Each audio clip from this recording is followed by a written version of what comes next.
licenciada Patricia Berra. Bienvenida, feliz día. ¿Cómo estás, Patricia? Bueno, muy bien. ¿Qué tal? Muchas gracias y felicidades Te invitamos a que te quites el ¿Sí? barbijo. ¿Puedo? Ah, bueno. Sí, para que se escuche mejor. Bueno, incluso. genial. Hemos tomado algunos recaudos Está bien. para mantener las entrevistas. Te debemos el mate. No, está bien. Que otras reuniones, otros encuentros, el mate estaba como Es verdad, sí.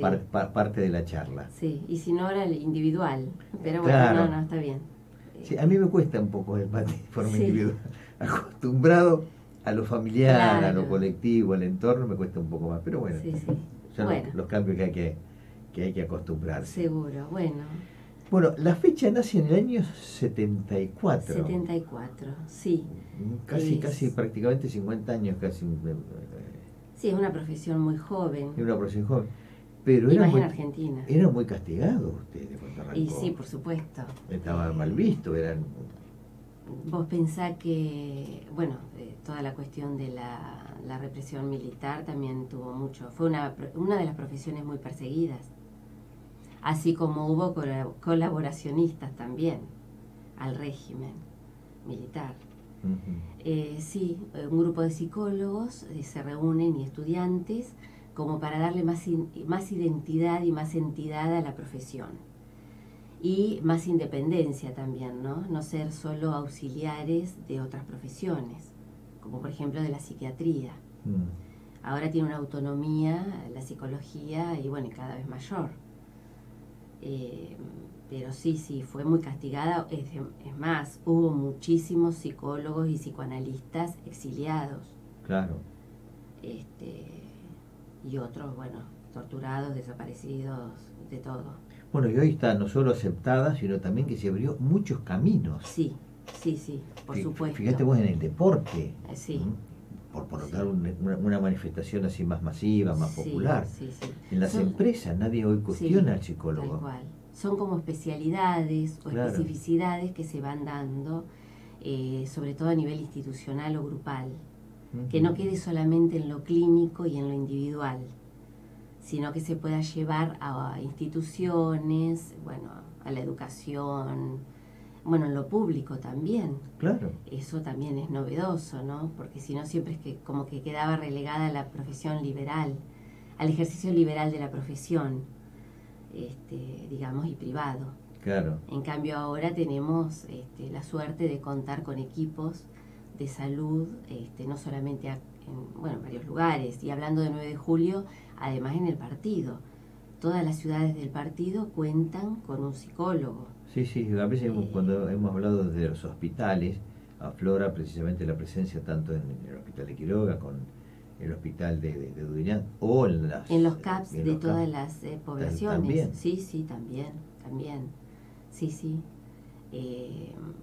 La gente es como que se ha abierto mucho más y se ha reconocido que el tema del psicólogo tiene que ver con la palabra, con el hablar, ¿no? El poder hablar, poder dialogar, conversar de lo que a uno le ocurre, poder, digamos, cuando algo es muy privado, muy íntimo, poder como ponerlo, de alguna manera hacerlo público, pero en lo íntimo, con alguien.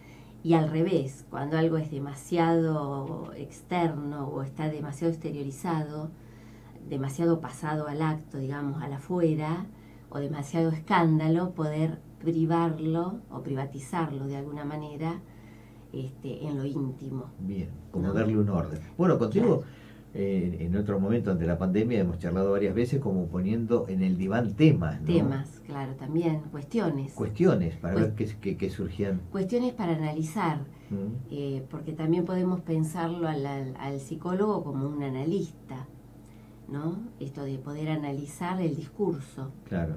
¿No? El discurso del otro, las acciones. Y bueno, hay de todo, por supuesto, cada uno tiene un estilo también. Eso es lo importante. Es una profesión que es muy novedosa, es muy diferente por ahí a otras y tiene que ver mucho con el estilo de cada uno, además de la formación. Es como que... Y más con los años. Pero yo rescato desde afuera dos cosas rescato. Primero, la contribución a la salud mental, en lo individual. Sí. Y esto después va a repercutir en lo colectivo. Sí. Y por el otro lado van marcando caminos de orden. Estas son las dos cosas que yo rescato desde afuera. Sí. A lo mejor mi diagnóstico es pésimo. No, de orden como de una legalidad. De no naturalizar. Por ejemplo, vos ya hablabas de la violencia. Correcto. De no naturalizar tal cual. Hechos que a lo mejor en otro momento eran naturalizados. Y hoy en día no. Como por ejemplo las burlas, los chistes. Digamos, sí ha habido un cambio en eso. Un cambio colectivo también. En cuanto a lo familiar también. Bueno, ahora hay diferentes familias. Claro, o sea, en ese sentido también hay algo, ¿no? Como que en los comités de ética o de cambios de paradigma es bueno que esté, entre otras miradas, la del psicólogo. Porque además nos formamos con otras profesiones, con otras disciplinas, como la antropología, la sociología, la literatura. O sea, nuestra profesión se nutre de todo eso. No nos quedamos solamente en algo endogámico, de hablar Correcto. Solo de cuestiones psicológicas o personales. Patricia, y en este contexto social, sí. Mirándolo más global, que hoy la tecnología nos permite verlo más global, ¿la familia sigue teniendo ese rol tan protagónico para la sociedad y para el ser humano? Un poco a lo mejor como nos criamos nosotros, por decirlo en una cuestión de contemporaneidad. No, a mí me parece que se ha diluido un poco más. Se ha diluido. Como que las familias son, primero que son diferentes. Antes teníamos como un modelo familiar, como que parecía que era el único. Hoy en día no, estamos en un cambio de paradigma, donde hay diferentes modelos familiares. Está bien, pero esos modelos siguen siendo protagónicos en el ser humano para su desarrollo, su evolución, sus mezquindades, sus rayos, todo, ¿o? No, a mí me parece que no, que es como que hay una apertura mayor.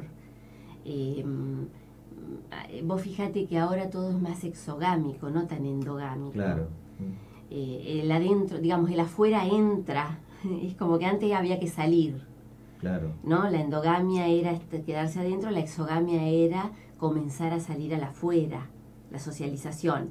Ahora es como que lo de afuera entra. Entra y gravita y con mucho peso y a veces más que la palabra de lo familiar.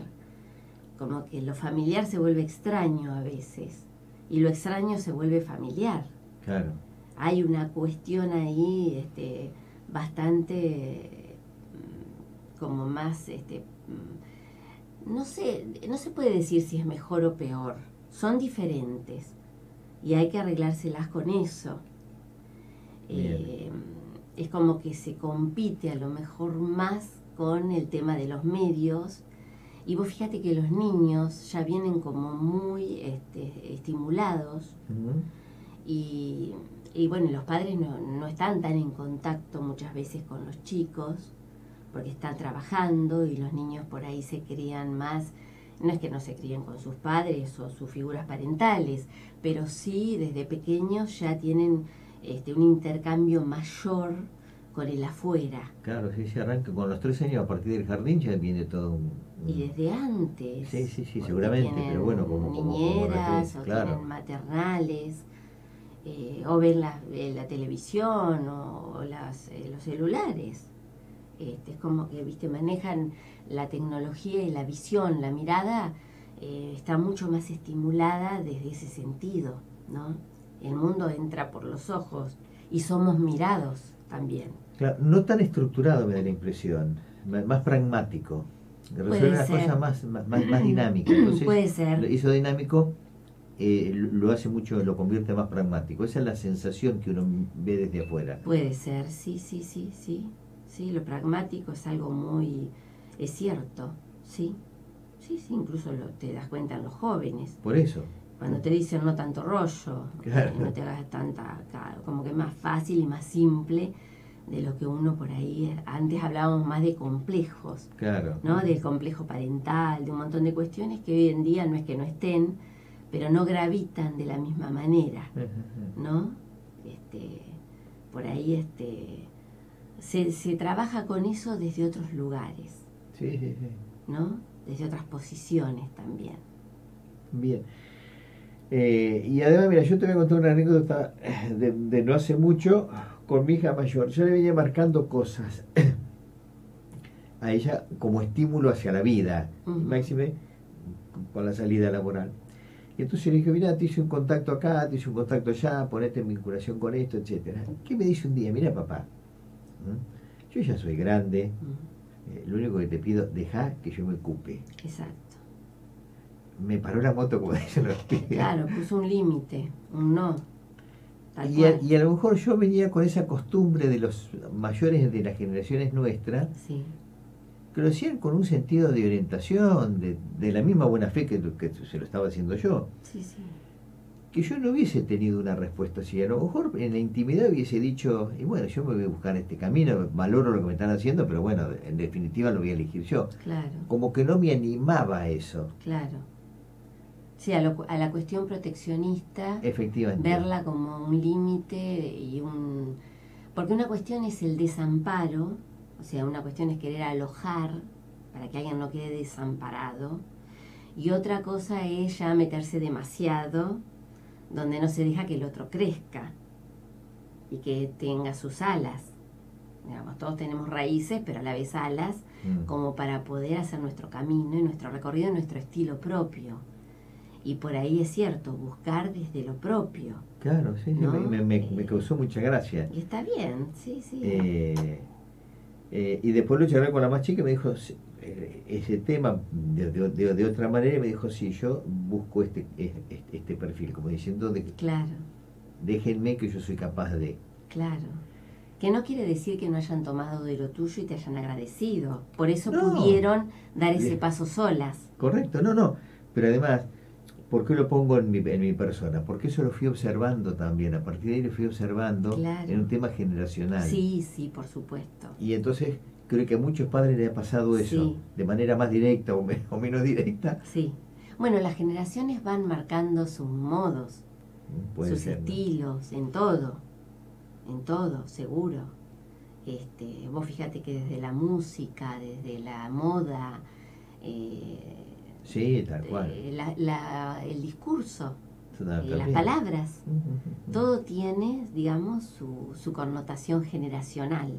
Sí, bueno, hoy a través del WhatsApp, las abreviaturas que... Sí, sí, las palabras que se han aceptado. Tal cual. Porque viste que el habla cómo se va imponiendo a la lengua. ¿Sí? O sea, uno tiene un lenguaje, pero el discurso es donde nos instalamos y a partir de ahí nos comunicamos con el otro y hacemos lazo. Claro. Bueno, en todo este contexto, en el Día del Psicólogo y conjuntamente con ello en el marco de todas las actividades que se realizan y particularmente vos, este tema de la violencia, que ya viene ese tiempo en la Argentina, pero hoy me parece que ha tomado otro cariz, me refiero a las últimas décadas, y particularmente en la última década, porque le empezamos a poner el mote de violencia en el manejo, en el tránsito, en lo social, de género, y yo me quedé pensando, a lo mejor el tema de fondo es la violencia. Claro. Conjuntamente con ello estamos viendo discursos violentos de políticos en campaña. Claro. Sí, la violencia es una.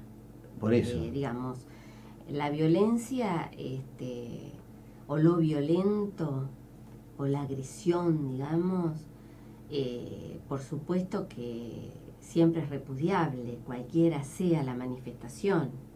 Después uno puede parcializarla, decir, bueno, violencia verbal, violencia física, la podés dividir, violencia de género, como se dice, o violencia, como decía, en el tránsito, pero en realidad es una. O sea, ¿Y no... eso de dónde nos viene? ¿Es un tema antropológico? ¿Es un tema cultural? ¿De dónde nos viene eso? Ambas cosas, o sea, la violencia, digamos, el ser humano tiene una cuestión y una tendencia a la destrucción.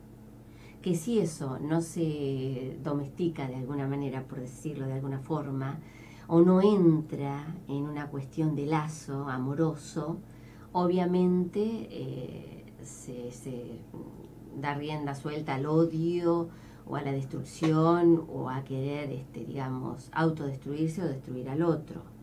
Por eso es tan importante el amparo, como yo hoy te decía, el Sí. alojamiento de un ser, para que no quede en cuestión de una cuestión salvaje. Pero también tiene mucho que ver con los modelos que se tienen y cómo se es hablado también, cómo se es, digamos, cómo se entra al mundo. No es lo mismo para alguien que fue amado, deseado, que para alguien que no lo fue. No significa que alguien sea de por sí violento porque no haya sido deseado o amado, no estoy diciendo eso. Pero sí las oportunidades que se tienen y qué se hace con eso. Lo que pasa es que a la violencia se le responde desde el amor, desde la construcción, no desde más violencia o represión. Lo que pasa es que sí tiene que haber algo que opere como borde para poder respetar al otro y respetarse. Claro, pero si yo lo llevo a una situación de tránsito. Sí. Normalmente la reacción no es precisamente disculpame, la reacción es, lejos de la disculpa, es la contraagresión. Bueno, pero no necesariamente. Podría ser disculparse. Lo que pasa es que nosotros lo que estamos viendo es la ferocidad. Ah, eso. Claro, es como que hay mucha ferocidad y muy multiplicada. Y además la vemos y la hacemos explícita. Porque no es que en otros momentos no haya habido, pues si nosotros nos remontamos al medioevo, a toda esa época, era terrible. Sí, sí, era mucho. Después, o sea... mucho más grabado. Claro, después hubo... Bueno, volviendo a la expresión antropológicamente hablando, hemos avanzado muchísimo. Por eso, tenemos que tener en cuenta todo, por eso es importante la mirada desde varios lugares. Claro. Podemos pensarlo desde lo antropológico, lo sociológico, sí. Digamos, las civilizaciones, cómo por un lado avanzan y por otro lado retroceden, o por otro lado se estancan, o no avanzan lo suficiente, o por más que avancen, esos avances depende para que sean usados. Claro. Porque, por ejemplo, el avance de la ciencia con la modernidad, puedes avanzar tanto para las leyes que puede haber, ¿no? Para armar contratos sociales, como para armar la bomba atómica. Claro. Entonces, depende también cuál sea el destino. Bueno, hoy la tecnología nos ofrece un contrato social nuevo y para mí multiplicador y enriquecedor. Después está en cada uno cómo lo canalicemos. Cómo se usa. Cómo lo usemos. El tema son los usos. Claro. Cómo se usa, cómo se utiliza, para qué. Todo, desde la palabra a todo, porque la palabra también, la palabra es algo que así como puede curar, puede enfermar, puede lastimar, puede dañar.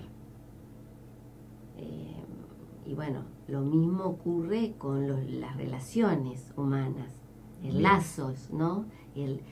Es interesante esto del lazo social, el lazo de lo humano. Patricia, ese daño de la palabra viene en el marco del mandato que se puede dar a través de la palabra, que uno marca inconscientemente, algunos hasta conscientes, bueno, pero prefiero ponerlo en el inconsciente.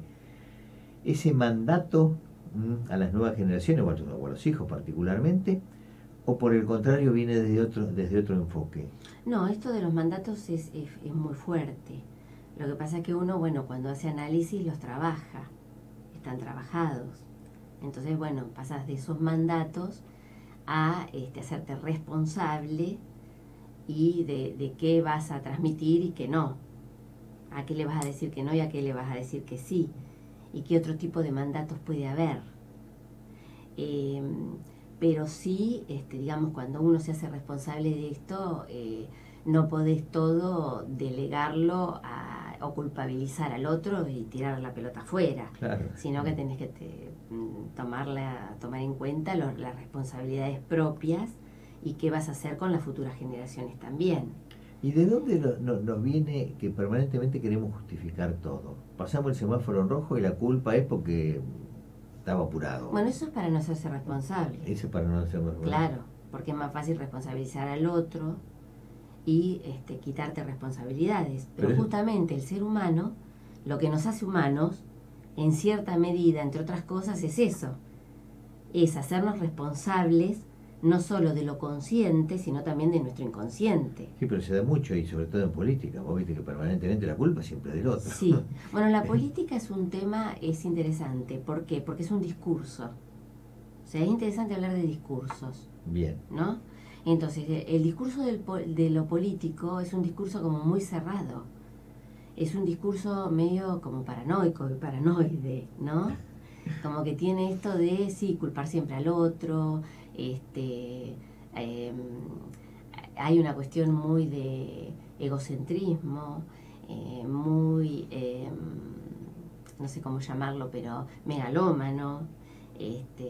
Ya desde el momento que alguien habla así tanto en primera persona, proponiéndose como candidato de algo, y desde ese yo, ¿no? Desde esa yocracia, es raro. O sea, lo que pasa es que es compartido. Lo salva de ser delirio porque es un delirio compartido en todo caso. Yo a veces con humor, Patricia, acá digo que hay mucho yoísmo, mucho yo-yo. Sí. Y no es el juego de diversión que teníamos cuando éramos chicos. Sí, tal cual, tal cual. Pero bueno, supuestamente tiene que ser compartido y tiene que ser, o sea, una cosa es que el candidato o los candidatos sepan que están ocupando un lugar que se les está dando y que tiene que ver con otros que lo están sosteniendo, y no que tiene que ver con él mismo, que no se la crea. Si una cosa es que Napoleón sea Napoleón, pero otra cosa es que se la crea. Claro. ¿No? Hay como un juego de engaños. Tiene que haber como un juego de engaños. Porque desde el momento que uno se la cree, si no es un tirano. O sea, el rey. Rey sabe que es rey, o el presidente, porque está ocupando un lugar, una función. Sí, hay un rol específico. Claro, pero tiene sus límites y sus limitaciones. Correcto. Y no es por él, es por lo que hace o por lo que le corresponde y porque tiene un mandato, ahí sí, pero una responsabilidad mayor, justamente porque está representando a otros.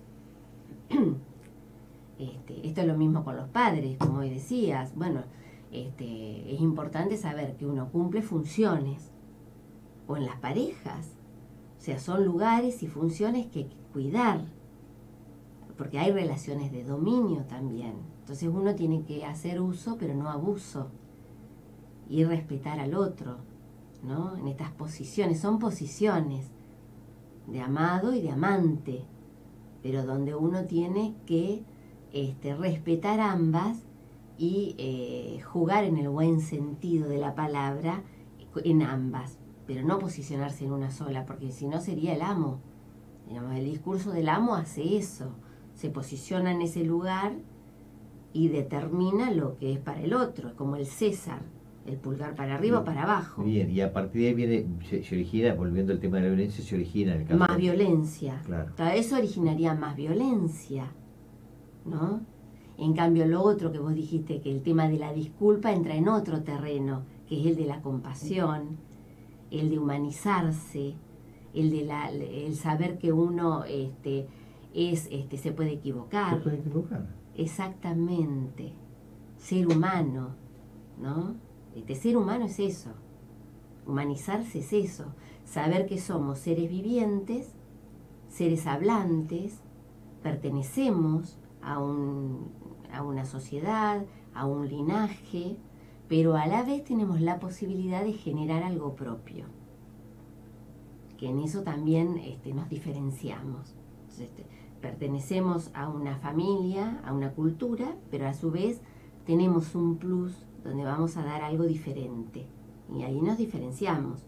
Por eso esto de permitir la diferencia y respetarnos en la diferencia. Si todos nos respetáramos más en la diferencia, no habría violencia. Claro. Lo que pasa es que la violencia muchas veces surge cuando hay intolerancia al diferente, a lo diferente, y fanatismo. Entonces tenemos que ser todos iguales. Si no somos iguales, pero también la violencia surge si fuéramos todos iguales. ¿Por qué? Porque nos estaríamos como mirando en el espejo. Claro. Y entonces es o uno o el otro, o te mato o me muero, porque dos no podríamos ser. Entonces ahí también, ¿no? También es importante diferenciarnos y decir, no, somos dos y hay lugar para dos, hay lugar para todos. Lo que pasa es que cada uno tiene que generar su espacio, no disputarse lugares. que esto es lo que hacen. Los políticos se disputan lugares en vez de generar espacios. Si lo político o la política como posición tendría que ser esa, claro, generar espacios y no disputarse lugares, que eso es lo que hacen los partidos políticos. Porque si vamos a lo que es la política es todo, en todo hay política, hasta el amor. Sí, en el amor también hay política, porque la monogamia es una cuestión política. Puede existir otra cosa. No sabemos si el día de mañana la monogamia va a seguir existiendo. Incluso ya se está poniendo en cuestionamiento. Sí, por lo menos hay hechos, se ha visibilizado actitudes o hechos como que ponen precisamente... Sí, el poliamor. Por el tema del poliamor y además con la aceptación incluso. Sí, ¿no? Seguro. O que sea amor entre hombre y mujer, no tiene por qué serlo. O sea, cosas que en un momento fueron reguladas. Obviamente que todo esto tiene que ver con la historia. Uno no puede salirse del contexto histórico. Todas las cosas hay que verlas en el contexto histórico en el que se dan. Porque hay como una determinación, que no significa que eso se quede así estancado. Claro. ¿No? Esto después se ve y se determina, cuáles son los cambios. Porque así como hay cuestiones que determinan, hay una causalidad o una causación, también hay diferenciaciones y cambios. Estamos en un perpetuo cambio, permanente. El ser humano lucha siempre con esto. Por un lado con mover las estructuras, claro, pero por otro lado también con el temor a los cambios. Es un juego, tenemos esos conflictos que son internos. A veces uno cree que el conflicto es afuera, no, el conflicto es interno también. Claro, obviamente. Y además, con el afuera, seguramente. Sí, las historias personales y demás, ¿no? Claro, exactamente. Bien. Por eso es la riqueza, hay tanta riqueza. Está bien. ¿No? Bueno, 9:32 a.m. Estás escuchando a Patricia Berra en el Día del Psicólogo, que la saludábamos en el comienzo y a través de ella todos los psicólogos y psicólogas, obviamente. Sí. Ustedes desde el diván, te saco del consultorio a lo mejor de un hospital o de una sala de atención primaria, pero sobre todo más en el diván. ¿Son conscientes de lo que son capaces de generar en la persona y hacia afuera? Sí, debemos serlo. No solo somos, debemos serlo. Es una cuestión ética fundamental. Ese es el juramento. El juramento fundamental del psicólogo es el ético, la ética y la fuerza y el poder que podemos tener, porque justamente nos lo dan. Y nos lo da alguien en un momento de su máxima vulnerabilidad. ¿Y por qué la ética en el psicólogo aflora con facilidad y en las otras actividades o profesiones? Porque trabajamos con eso. Sí, pero todo el mundo trabaja con la ética. Claro, pero trabajamos justamente con la transferencia con el otro. Y es como que se nos impone eso. No se puede pensar si no es desde ese lugar. Obviamente que después depende del uso que cada uno haga, la responsabilidad que cada uno tenga, pero sí, todas las profesiones deben trabajar con esa ética, pero creo que está más presente en el psicólogo o en el psicoanalista por el tema que no, es como que no queda otra cosa, ¿entendés? Es como que sabemos que el único sujeto ahí por el cual debemos velar es por el paciente. O sea, el paciente ante todo. O sea, sabemos que no tenemos que hacer ni de más ni de menos. Saber cuándo callar y cuándo hablar. Sí, el poder que tiene la palabra y el silencio. Está en juego el ser humano. Y en juego el ser humano, claro. y digamos justamente lo que vos hoy dijiste, lo inconsciente. Claro. Ser responsable de eso. Porque lo consciente, es lo que se ve, pero ¿y lo que no se ve? O sea, estas cuestiones trabajamos con los hilos más delgados y con los quiebres. Por eso digo, con el ser humano en el momento más vulnerable, más desamparado que puede existir. Entonces ahí tenemos que estar acompañando eso, esos agujeros que se le producen a alguien, claro. Esos traumas, Y bueno, y estar ahí para acompañar, ser partener, acompañar, y por eso nosotros tenemos que trabajarlo en nosotros primero. Bien, el psicólogo cuando habla de la estructura y fundamentalmente tiene el parámetro los primeros años de vida. Bueno, Napoleón lo había puesto, no creo que sea psicólogo, pero lo había puesto hasta los 7 años. Decía, démenlo a educar y verán cómo se formará para el presente y para el futuro. En ese sentido, con el avance de la historia del hombre en la sociedad y del hombre propiamente dicho, ¿eso se corrió o eso es tan fuerte que sigue vigente?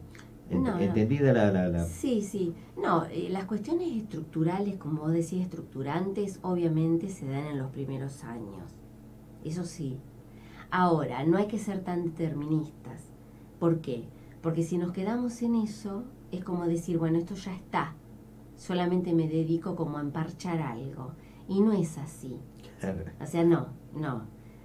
Hay que tener en cuenta que obviamente hay cuestiones que son estructurales, pero depende de cómo cada uno las viva y las haya vivido y qué se puede hacer con eso. Y cuando uno empieza a operar con estas cuestiones, o la vida, el azar, digamos, le va proponiendo al ser humano otras cosas, puede haber cambios, y cambios sustanciales, determinantes también. Claro. O sea, se puede operar, si no es como que no se podría hacer nada. Sí, sí, nos quedamos estancaditos. O quedamos en eso, claro. En el caso de Napoleón, como vos dijiste recién, que es un discurso amo, obviamente, para alguien así, claro, va a querer que eso quede ahí. Entonces va a hacer todo lo posible para que no ocurra otra cosa. Y otra cosa va a ser lo que se va a reprimir. Claro. En cambio, pero siempre el ser humano tiene vericuetos, como, viste, siempre hay como agujeros en la estructura. Siempre hay como agujeritos por donde colarse. Y me quedé un poco pensando también la frase que vos le decís a alguien, de mucha gente, y te dicen, y yo soy así. Como que... Claro. Bueno, pero eso muchas veces se dice justamente para desculpabilizarse y para decir, bueno, yo soy así, no quiero cambiar. Ahora, también puede tomarse para alguien que acepta su estilo y acepta que, bueno, eso es lo que quiere ser y lo que es. Eso tiene que ver con su deseo. Bien. Y con lo que, digamos, se representa y representa para el otro. Por eso las cosas depende cómo se vean, desde qué posición. Bien. A veces no es que las cosas sean lo que uno cree que son, o son, digamos, lo que diría el positivismo, sino desde dónde y para quién. Desde dónde se posicione cada uno, incluso uno mismo. Depende de cómo te posiciones, va a ser cómo vas a ver las cuestiones. Por eso cuando uno va al analista, la mirada del analista es otra, entonces te muestra otras posibilidades. Es como si fuera un arquitecto. Correcto. Te ves desde diferentes perspectivas.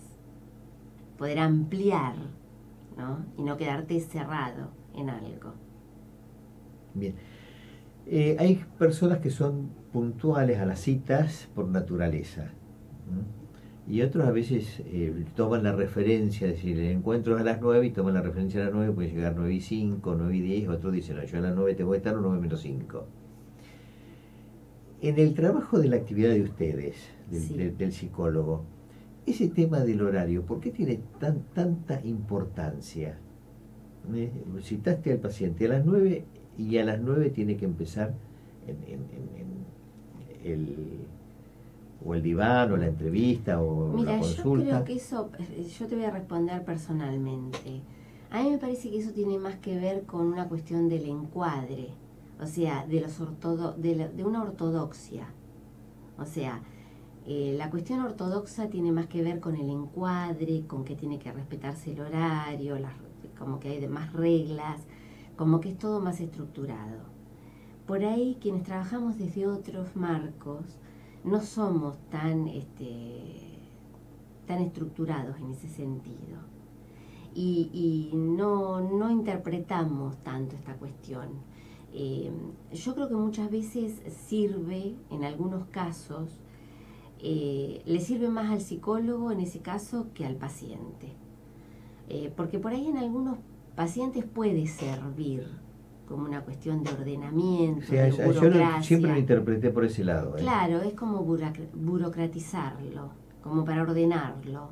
Pero a veces no, a veces tiene más que ver con la comodidad del psicólogo o como una cuestión como de trinchera, ¿viste? Como para tener como un, no sé, un salvoconducto, en vez de esperar a ver, bueno, lo que venga, lo que llegue, digamos, la sorpresa.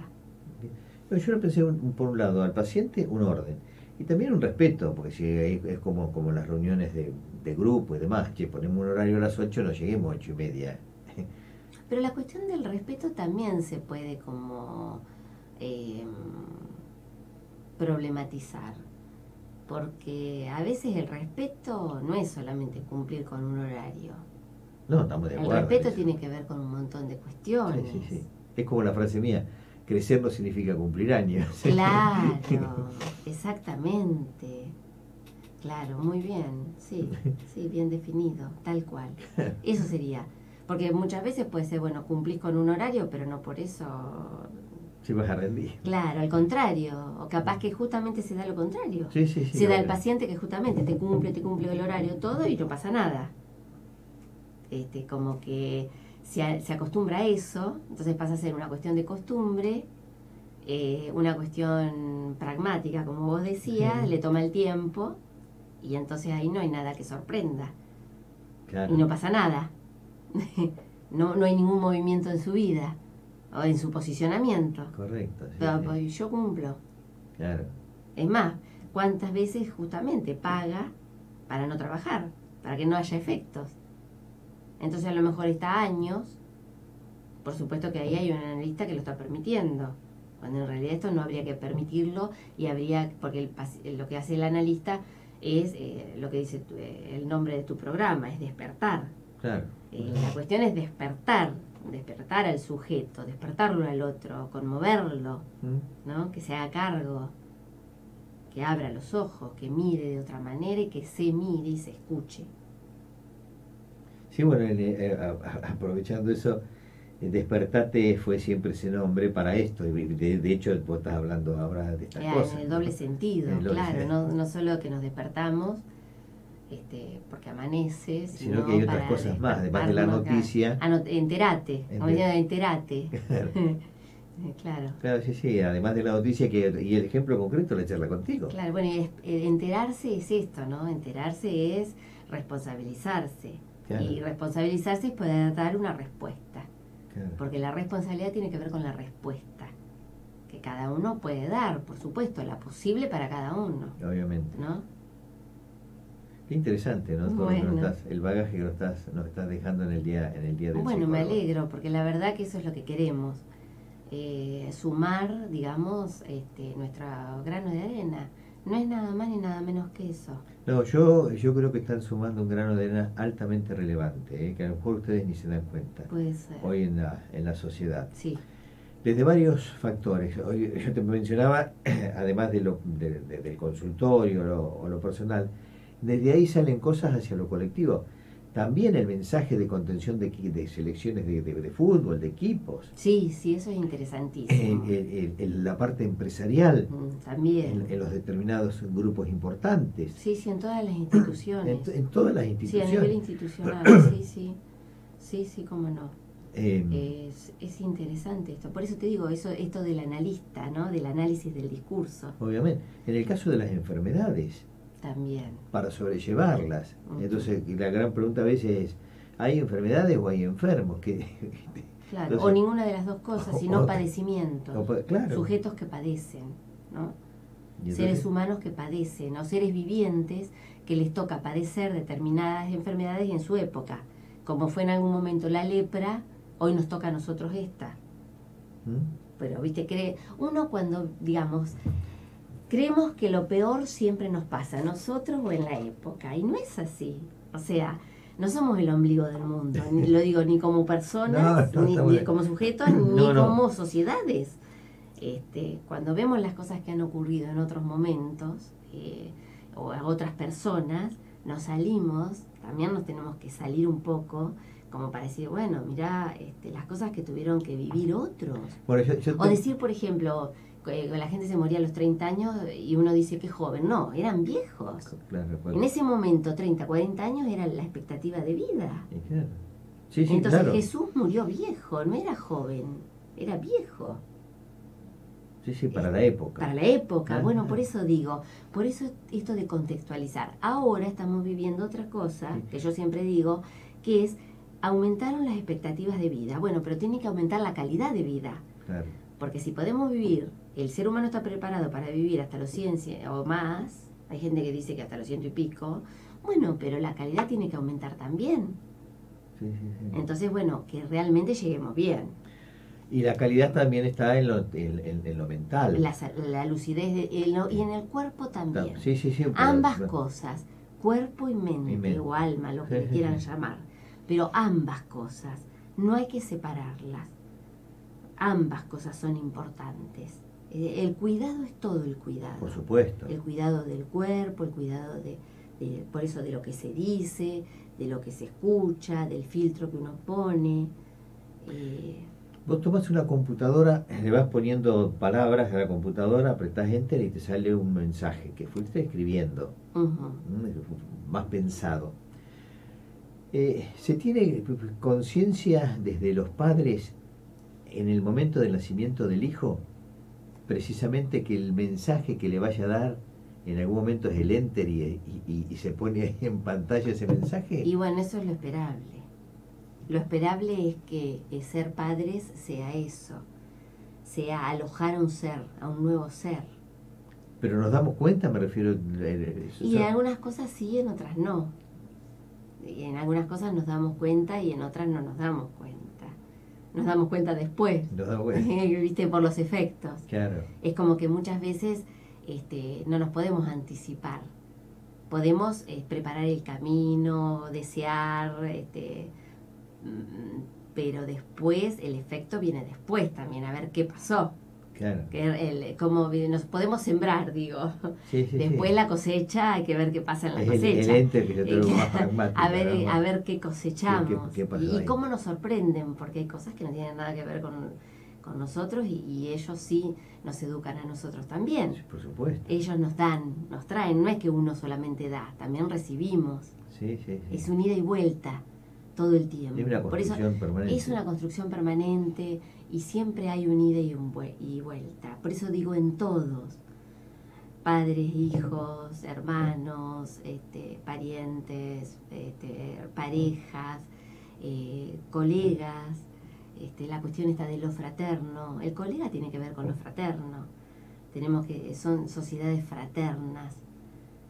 Por ahí lo que podemos apostar es a eso, ¿no?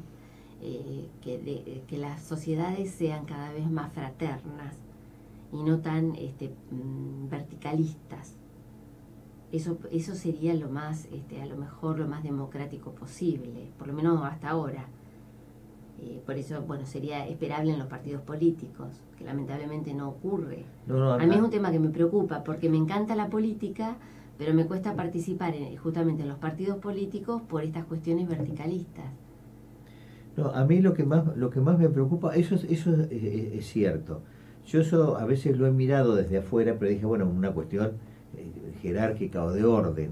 La construcción que vos estás hablando, o el mensaje tuyo es otro, y se puede respetar esto precisamente. ¿Pero de qué orden? ¿De ordenar o de ordenamiento? El orden puede ser ordenamiento o puede ser orden de mandato. No, de ordenamiento. Claro, pero a mí me parece... el funcionamiento, a eso me refiero. Sí, pero eso es una línea finita. Bueno, por eso. Es una línea tan finita que a veces el ordenamiento ese que supuestamente comenzó para ser un ordenamiento termina siendo en un orden jerárquico. Sí, o de mandato. Donde hay mandatos, claro, y donde hay ferocidades. Por eso digo, y ahí surge la violencia también, porque ahí también hay violencia. Pues la violencia es violencia simbólica también, no solo real o imaginaria. La violencia es simbólica. Bueno, mira, hace 2 años que... digamos, el Pater, ¿te acordás de esa película tan buena italiana? Pater familiare, ¿no? Pater Familia. Padre Padrone. Bueno, no me acuerdo cómo se llamaba, pero era terrible. Terrible. Bueno, mostraba una cultura que había ocurrido en la antigua Roma. Bueno, por eso. De ahí fuimos pasando a otras cosas. Por eso, bueno, está bien. Las leyes también se basan en eso, ¿no? El derecho romano. Sí.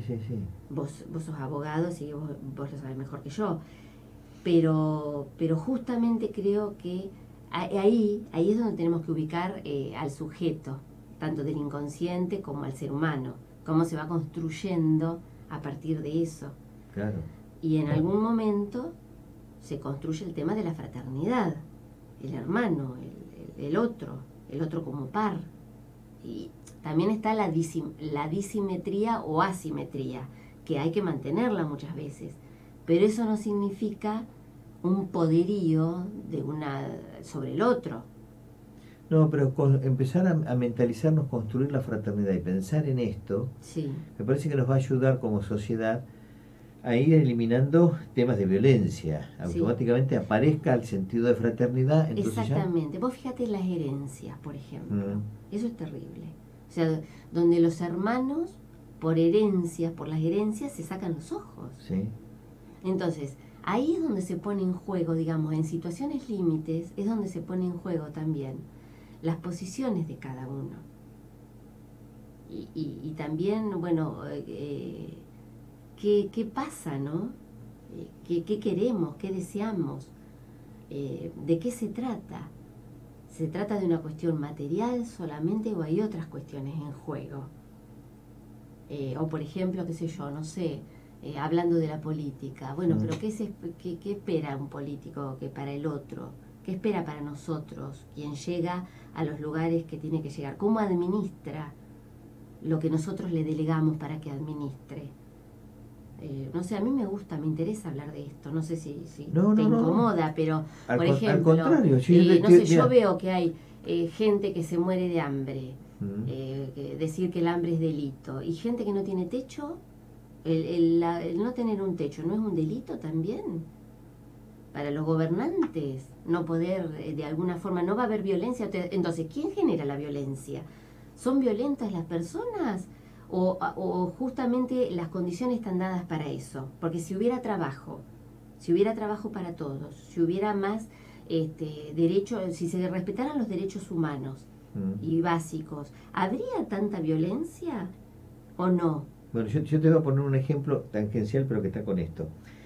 Hace 2 años, Mariano Barroso, el intendente 9 de julio, le viene llamando al ministro Berni de Seguridad para charlar temas que hacen a la seguridad. Durante mucho tiempo no hubo respuesta de Berni. Ahora empezó a responderle, no sé si se dio por casualidad, este medio empezó a tratar ese tema, lo empezó a plantear ese tema. Todavía la reunión no se hizo, pero vienen ya 2 o 3 frustraciones por temas de agenda, de mutua. Seguramente la semana que viene o a lo mejor el fin de esta semana se da. Pero 2 años que un funcionario no le esté respondiendo a un intendente, lo saco, pongo la figura de funcionario intendente. Sí, no importa quiénes sean. X sí. La pregunta es, y yo hice la pregunta a los oyentes, ¿es un tema de violencia institucional? ¿Dónde estamos parados? Bueno, sí, por supuesto que todo eso tiene que ver también con violencia en la política y en las funciones, en lo que sea, y de no responder a tiempo. Porque no responder a tiempo es también violento y además es esperar a que pasen cosas. Y 2 años, me parece. Si no respondes a tiempo, bueno, pero en esa seguridad, yo lo que quiero recalcar es esto, a ver si me explico. Sí. La seguridad no tiene que ver con una cuestión de represión, no, o de multiplicar la cantidad de policías o lo que sea. Tiene que ver con otra cuestión. Esa es mi pregunta. Es una pregunta que la hago en forma ingenua, inocente. Yo digo, si una sociedad tiene, por ejemplo, trabajo, posibilidades de estudio, posibilidades de tener un montón de cosas, salud, derecho a un montón de cuestiones, ¿sería tan violenta como lo es porque ante no las lo carencias, hay. Ante las carencias. ¿Entendés? ¿Sí? Esto es lo que yo digo. Si hay un lugar donde es tan injusto, donde hay tantas injusticias, donde hay personas que tienen cualquier cantidad de propiedades, cualquier cantidad de, no sé, autos o lo que sea, en lo material, y posibilidades además, de viajar o de estudiar o de manejarse en la vida o lo que sea. Y hay otras que no lo tienen, que están tan desventajados.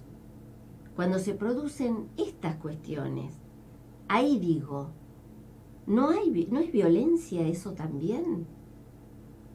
¿No son sociedades violentas? O por ejemplo, suponete, para hablar de dos lugares, Canadá y Estados Unidos. Sí, se ha comprobado que en Estados Unidos, por ejemplo, hay mayor cantidad de muertes o de asesinatos o de locuras, digamos, de gente que sale a matar, que en lugares donde no se utilizan las armas, que en Canadá, por ejemplo, donde no se utiliza la violencia para reprimir, ni tampoco está la cuarta enmienda, o la quinta enmienda, no sé cuál es. La quinta, cuarta está bien. La quinta. Bueno, no, está clarísimo el tema. A eso me refiero. Por eso vos decías, es antropológico, es sociológico, es psicológico. Claro, porque porque los sujetos no venimos de la nada, no somos extraterrestres. No. Nacemos en un lugar, en un contexto, con un montón de cuestiones. Sí, tal cual. Y con una cuestión de miradas también, de responsabilidades, de manera de cómo te penetran las cosas también. ¿Y para dónde vas a mirar? ¿O qué querés? ¿Qué querés de vos y del otro? En el fondo, el pacto, como se eso, pactos, exactamente. El pacto de convivencia. Pactos sociales. Claro, el pacto social. Por eso, pero hay pactos sociales explícitos y también tácitos. Bueno, pero Canadá ha sabido ir construyendo precisamente en este camino. Exactamente. Bueno, entonces ahí hay un poco... la respuesta, digamos. Y dentro de América del Norte tenés 3 países, México, Estados Unidos y Canadá, y los 3 con perfiles totalmente distintos. Ahí está, exactamente. Hasta en un contexto territorial y de vecindad. Exactamente, bueno, ahí tenés esto, de cómo uno ve y vivencia lo que le toca, lo que tiene, cómo se la arregla con eso, y cómo ve al vecino, que es el vecino, el próximo, el prójimo. El prójimo es el próximo. Claro, ¿qué quiero de mí, del pero otro? También el señor que ha hecho más, dijo, bueno, yo me roto el alma, gané más, y a lo mejor este es un holgazán, puede estar planteándolo también. Sí, bueno, pero a lo mejor ese que ganó más porque tuvo más posibilidades, más herramientas y más recursos, y el otro no lo tuvo. Bueno, por eso o sea, es igualdad de oportunidades. Yo no sé si igualdad de logros, como vos decís, porque cada uno logra lo que quiere o lo que puede. Pero sí igualdad de oportunidades. Sí. Si vos tenés igualdad de oportunidades, bueno, después se verá. Sí. Cada uno, obviamente. Sí, está como en el partido de fútbol, 11 contra 11. Exactamente, ahí tenés. Y también las oportunidades de jugar individualmente o en equipo, que fue el último partido de Argentina. Tal cual. El último partido de Argentina demostró que jugaron en equipo. Tal cual. A diferencia de otros partidos de la misma Argentina que no jugaba en equipo. Y ahí está la diferencia.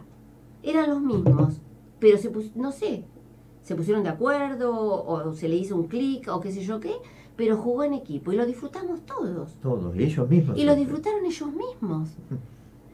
Y qué distinto cuando juegan de otra manera. Bueno, lo mismo nos ocurre a todos. Y lo mismo ocurre en una casa, en una pareja, como hoy vuelvo a decir, en una escuela, entre compañeros. Vos fíjate que los grupos que son compañeros son distintos a los grupos donde hay bullying y otro montón de cosas. Tal cual. Bueno, interesantísima la charla, esta convocatoria del Día del Psicólogo, te vamos a convocar más seguido y sobre todo, como hacemos algún juego nosotros, poner algún tema en el Dival. Bueno, así que bueno, te queremos agradecer el gesto de estar hoy en Despertate, que nos despertás desde muchas inquietudes y como siempre lo mejor en todo. Bueno, muchísimas gracias igualmente.